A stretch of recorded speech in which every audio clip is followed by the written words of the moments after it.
എല്ലാവർക്കും നമസ്കാരം. മഞ്ജുഷയാണ്. സ്പീക്കപ്പ് എന്ന നമ്മുടെ പബ്ലിക് സ്പീക്കിംഗ് പോഡ്കാസ്റ്റിന്റെ ഇന്നത്തെ എപ്പിസോഡിലേക്ക് എല്ലാവർക്കും സ്വാഗതം. സ്പീക്കപ്പിന്റെ ഈ ഒരു എപ്പിസോഡിൽ ഒരു മിണ്ടാപ്പൂച്ചയായിരുന്ന ഞാൻ എങ്ങനെ ഒരു റേഡിയോ ജോക്കിയായി മാറി എന്നുള്ളതാണ് ഞാൻ നിങ്ങളുമായിട്ട് ഷെയർ ചെയ്യാൻ പോകുന്നത്. സോ ഒരു 90s കാലഘട്ടത്തിൽ ജനിച്ചു വളർന്ന ഒരു കുട്ടി ആയതുകൊണ്ട് തന്നെ ഒരുപാട് അരുതുകൾ കേട്ട് കേട്ടാണ് ഞാൻ വളർന്നത്. അതിന്റെ ഒപ്പം തന്നെ നല്ല രീതിയിൽ ബോഡി ഷേമിങ്ങും അനുഭവിച്ചിട്ടുണ്ട്.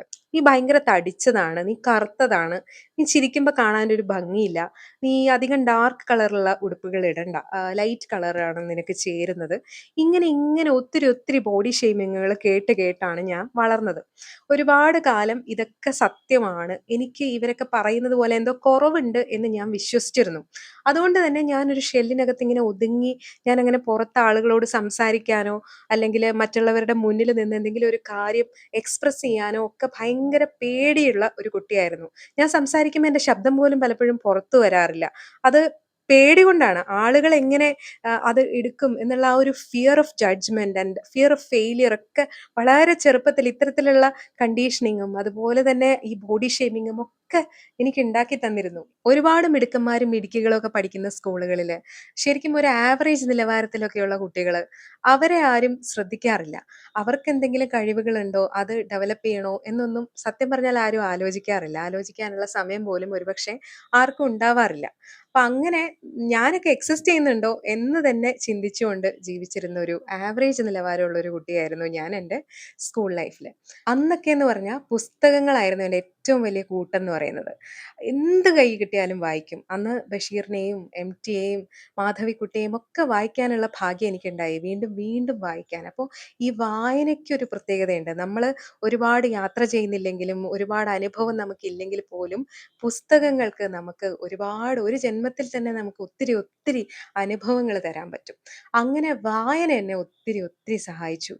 വായിച്ചു തുടങ്ങുമ്പോൾ നമുക്ക് പതുക്കെ പതുക്കെ എഴുതാനുള്ള ഒരു തോന്നൽ ഉണ്ടായി വരും അല്ലെ. ഉള്ളിൽ നിന്ന് നമ്മൾ നമ്മുടെ ആശയങ്ങൾ നമ്മുടേതായിട്ടുള്ള രീതിയിൽ പതുക്കെ പതുക്കെ കുറിച്ചു തുടങ്ങും. ഞാനിങ്ങനെ എൻ്റെ ആശയങ്ങൾ, എൻ്റെ ചിന്തകളൊക്കെ കുറിച്ചിടുമായിരുന്നു.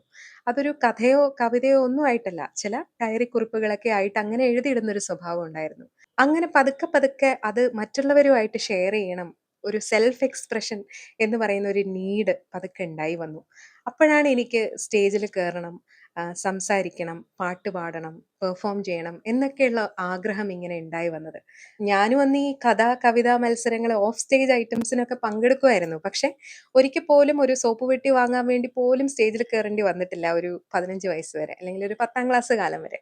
അപ്പം മറ്റു കുട്ടികൾ ഇങ്ങനെ പെർഫോം ചെയ്യുന്നതും സമ്മാനങ്ങൾ വാരിക്കൂട്ടുന്നതും ഒക്കെ ഞാനിങ്ങനെ കൊതിയോടെ നോക്കിയിരിക്കുമായിരുന്നു. എന്നെങ്കിലും തനിക്കും ഇങ്ങനെ സ്റ്റേജിൽ കയറണം, ഒരു മൈക്കിന്റെ മുന്നിൽ നിന്ന് പെർഫോം ചെയ്യണം, സമ്മാനങ്ങൾ വാങ്ങിക്കണം എന്നൊക്കെ ആ കുട്ടി, ആ 15 വയസ്സുകാരിയായ കുട്ടി ശരിക്കും വളരെ തീവ്രമായിട്ട് മനസ്സിൽ ആഗ്രഹിച്ചിരുന്നു. ഈ മാനിഫെസ്റ്റേഷൻ എന്നൊക്കെ പറയുന്നത് വെറും തള്ളല്ല കേട്ടോ. ശരിക്കും നമ്മൾ തീവ്രമായിട്ട് ഒരു കാര്യം ആഗ്രഹിക്കുകയാണെങ്കിൽ, വളരെ ഇന്റൻസ് ആയിട്ട് നമ്മൾ ഒരു കാര്യത്തെ ആഗ്രഹിക്കുകയാണെങ്കിൽ, അത് സാധിച്ചു തരാൻ വേണ്ടി പ്രപഞ്ചം നമ്മുടെ കൂടെ നിൽക്കും എന്ന് പറയുന്നത് ശരിക്കും ഞാൻ എൻ്റെ ജീവിതത്തിൽ ഒരുപാട് വട്ടം അനുഭവിച്ചിട്ടുണ്ട്. ആ ഒരു അനുഭവം ശരിക്കും ഈ സ്റ്റേജിൽ കയറണം, പെർഫോം ചെയ്യണം എന്നുള്ള എൻ്റെ ഒരു ആഗ്രഹം എനിക്ക് സാധിച്ചു കിട്ടിയത് എൻ്റെ ഒരു +2 കാലത്താണ്. അന്ന് ശരിക്കും ഈ മൂക്കില്ലാ രാജ്യത്ത് മുറിമൂക്കൻ രാജാവ് എന്നൊക്കെ പറയുന്നത് പോലെ ഒരുപാട് കുട്ടികളൊന്നും ഇല്ല ആ സ്കൂളിൽ.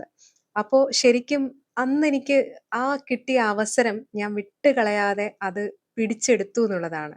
എൻ്റെ ഒരു കംഫർട്ട് സോണിനെ പൊളിച്ചു കളഞ്ഞുകൊണ്ട് ഇതാണ് ഞാൻ ആഗ്രഹിച്ച ആ അവസരം, ഇവിടെ ഞാൻ പെർഫോം ചെയ്യണം എന്നുള്ള ഒരു ഉറച്ച തീരുമാനം ഞാൻ എടുക്കുകയും അങ്ങനെ ഉള്ള ധൈര്യമൊക്കെ വെച്ച് സ്റ്റേജിൽ കയറുകയും ചെയ്തു. പലപ്പോഴും സ്റ്റേജിൽ നിന്ന് കൂവലൊക്കെ കേട്ട് ഇറങ്ങി പോരേണ്ടി വന്നിട്ടുണ്ട്. ഇംഗ്ലീഷ് കവിത ചൊല്ലാൻ വേണ്ടി ഒരു സ്റ്റേജിൽ കയറിയിട്ട് വരി മറന്നു പോയിട്ടുണ്ട്. വരി മറന്നു പോയിട്ട് അവിടെ നിന്ന് ഇറങ്ങി പോരേണ്ടി വന്നിട്ടുണ്ട്. പക്ഷെ പിന്നെ ഒരിക്കൽ ഇതേ വേദിയിൽ ഒരു ലളിതഗാനം പാടാനായിട്ട് കയറി. അവിടെ നിന്ന് പാടി തുടങ്ങിയപ്പോഴത്തേക്കും ആദ്യത്തെ 4 വരി കഴിഞ്ഞപ്പോഴത്തേക്കും ബാക്കി ഞാൻ മറന്നു. 4 വരി ഞാൻ 3 തവണ പാടി. ഇനി പാടാൻ കയ്യിലൊന്നും ഇല്ലാന്ന് എനിക്ക് മനസ്സിലായി. ആ പാടുന്നതിന്റെ ഇടയിൽ ആളുകൾ ഇത് ആസ്വദിക്കുന്നുണ്ട്. സദസ്സ് വളരെ ഭംഗിയായിട്ട് ആ പാട്ടിൽ ഇങ്ങനെ ലയിച്ചിരിക്കുന്നതായിട്ടാണ് എനിക്ക് ആ വേദിയിൽ നിന്ന് ഫീൽ ചെയ്യുന്നത്. അപ്പൊ എനിക്ക് അവിടുന്ന് തോറ്റിറങ്ങി പോരണ്ട. എനിക്ക് അവരുടെ കൂവല് വാങ്ങിക്കണ്ട. എനിക്ക് അവരുടെ കയ്യടി വേണം. അത് ഞാൻ ആഗ്രഹിച്ചതുപോലെ എനിക്ക് മനസ്സിൽ തോന്നിയ വരികള് ഞാൻ ചേർത്ത് അതേ താളത്തിൽ അങ്ങ് പാടി. സത്യത്തിൽ ആ പാട്ട് വളരെ ഫേമസ് ആയിട്ടുള്ള പാട്ടാണ് കേട്ടോ. എന്നിട്ട് പോലും സദസ്സിൽ ആരും തന്നെ കൂവുകയോ എന്തെങ്കിലും തരത്തിലുള്ള ഒരു ഡിസ്റ്റർബൻസ് കാണിക്കുകയോ ചെയ്തില്ല എന്നുള്ളതാണ്. ഒരുപക്ഷെ അവരത് മനസ്സിലാക്കിയില്ല, എനിക്കറിയില്ല. ആ സ് നമ്മുടെ ആ ഒരു ഇന്റൻഷൻ അത്ര തീവ്രമായതുകൊണ്ട് ഒരുപക്ഷെ അവര് നമ്മളോട് അത്രയധികം സഹകരിച്ചതായിരിക്കാം. അല്ലെങ്കിൽ പ്രപഞ്ചം അങ്ങനെ ഒരു അവസരം എനിക്ക് ഒരുക്കി തന്നതായിരിക്കാം എൻ്റെ ഒരു കോൺഫിഡൻസിനെ ഒന്ന് കൂട്ടാനായിട്ട്. എന്തൊക്കെ പറഞ്ഞാലും ആ ഒരു സദസ്സിൽ നിന്ന് ആ ഗാനം പാടിക്കഴിഞ്ഞിട്ട് നിറഞ്ഞ കയ്യടിയോടെയാണ് ഞാൻ പുറത്തേക്ക് ഇറങ്ങിയത്. എനിക്കതിന് ഫസ്റ്റ് പ്രൈസ് കിട്ടിയില്ലെങ്കിലും സെക്കൻഡ് എ ഗ്രേഡ് കിട്ടി എന്നുള്ള ഒരു കാര്യം കൂടെ ഞാനിവിടെ സൂചിപ്പിക്കുകയാണ്. എന്തായാലും അത് വളരെ ഡിഫറെന്റ് ആയിട്ടുള്ള ഒരു എക്സ്പീരിയൻസ് ആയിരുന്നു ലൈഫിൽ. എനിക്ക് എൻ്റെ മൈൻഡിന് എത്രത്തോളം പവർ ഉണ്ട് എന്ന് ഞാൻ മനസ്സിലാക്കിയ ഒരു മൊമെന്റ് ആയിരുന്നു. ഒരു സ്വന്തം പേര് പോലും ഉറക്കെ പറയാൻ പറ്റാത്ത ഒരാളെ സംബന്ധിച്ചിടത്തോളം അതൊരു വലിയ അച്ചീവ്മെന്റ് തന്നെയായിരുന്നു. ഇന്ന് തിരിഞ്ഞു നോക്കുമ്പോൾ അതൊന്നും വലിയ കാര്യങ്ങളായിട്ട് തോന്നുന്നില്ലെങ്കിൽ പോലും ആ 10, 17, 18 വയസ്സുള്ള കുട്ടിക്ക് അതൊരു വലിയ അച്ചീവ്മെന്റ് ആയിരുന്നു. അവൾക്ക് കിട്ടിയ ഒരു കോൺഫിഡൻസ് എന്ന് പറയുന്നത് വളരെ വളരെ വലുതായിരുന്നു.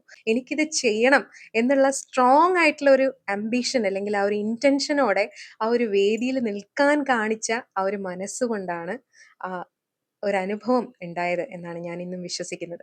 ഓരോ വേദിയിൽ ചെന്ന് നിൽക്കുമ്പോഴും നമ്മൾ ഫീൽ ചെയ്യേണ്ട ഒരു കാര്യം, അല്ലെങ്കിൽ ഓരോ പെർഫോമൻസിന് മുമ്പും നമുക്ക് ഫീൽ ചെയ്യേണ്ട ഒരു കാര്യം, അത് പാട്ട് പാടുന്നതാവട്ടെ, കവിത ചൊല്ലുന്നതാവട്ടെ, അല്ലെങ്കിൽ ഒരു വേദിയിൽ പ്രസംഗിക്കാൻ കയറുമ്പോഴാവട്ടെ, നമ്മുടെ മുന്നിലിരിക്കുന്ന സദസ്സ് എന്ന് പറയുന്നത് നമ്മളെ പ്രോത്സാഹിപ്പിക്കാനാണ്.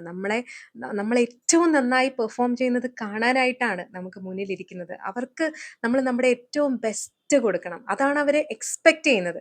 നമുക്കൊരു സ്ട്രോങ് ഇന്റൻഷൻ ഉണ്ടെങ്കിൽ നമ്മൾ 10 കൊടുത്താൽ 100 ഇരട്ടിയായിട്ട് അത് തിരിച്ചു തരുന്ന ഒരു ഓഡിയൻസ് ആണ് നമുക്ക് ചുറ്റുമുള്ളത് എന്നുള്ള ഒരു സ്ട്രോങ് ആയിട്ടുള്ള വിശ്വാസത്തോടെ വേണം നമ്മൾ ഓരോ വേദിയിലേക്കും കയറി ചെല്ലാനായിട്ട്.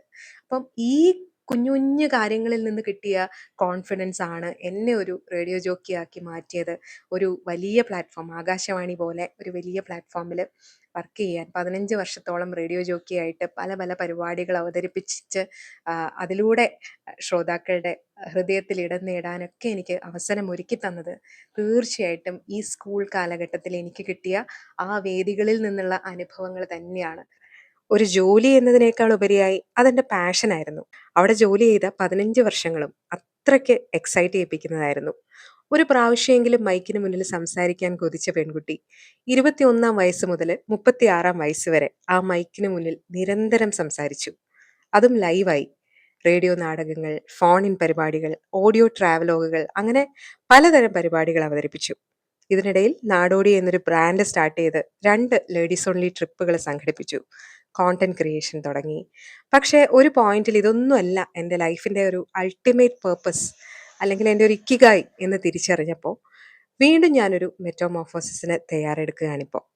അതിൻ്റെ ഭാഗമാണ് ബോധി എന്ന ഈ ഒരു വെർച്വൽ സ്പേസിൽ ഞാൻ അപ്ലോഡ് ചെയ്യുന്ന ഓരോ വീഡിയോസും. ലൈഫിൽ ഓരോ പോയിന്റിലും കുറേ സ്ട്രഗിൾ ചെയ്ത് നമ്മളൊരു കംഫർട്ട് സോണിലെത്തും. അവിടെ അങ്ങനെ വർഷങ്ങളോളം ഒരു ഷെല്ലിനകത്തെന്ന പോലെ ഇങ്ങനെ കുരുങ്ങി കിടക്കും. ഈ ഷെല്ല് ബ്രേക്ക് ചെയ്യുക എന്നുള്ളത് ഒട്ടും എളുപ്പമല്ല. പക്ഷെ അത് ബ്രേക്ക് ചെയ്ത് കഴിഞ്ഞാൽ മാത്രമേ നമ്മുടെ അൾട്ടിമേറ്റ് ആയിട്ടുള്ള ആ ലക്ഷ്യത്തിലേക്ക് നമുക്ക് എത്തിച്ചേരാൻ പറ്റും. മികച്ച ഒരു ലൈഫ് ആൻഡ് കമ്മ്യൂണിക്കേഷൻ കോച്ച് ആവുക എന്നുള്ളതാണ് എൻ്റെ ഒരു ഇക്കിഗായി. എൻ്റെ ഈ യാത്രയിൽ ഊർജമായി നിങ്ങളും ഇനി മുതൽ കൂടെ ഉണ്ടാവും എന്ന പ്രതീക്ഷയോടെ ഇന്നത്തെ എപ്പിസോഡ് വൈൻഡപ്പ് ചെയ്യുന്നു. മറ്റൊരു എപ്പിസോഡുമായി വീണ്ടും കണ്ടുമുട്ടുന്നത് വരെ this is me Manjusha, signing off.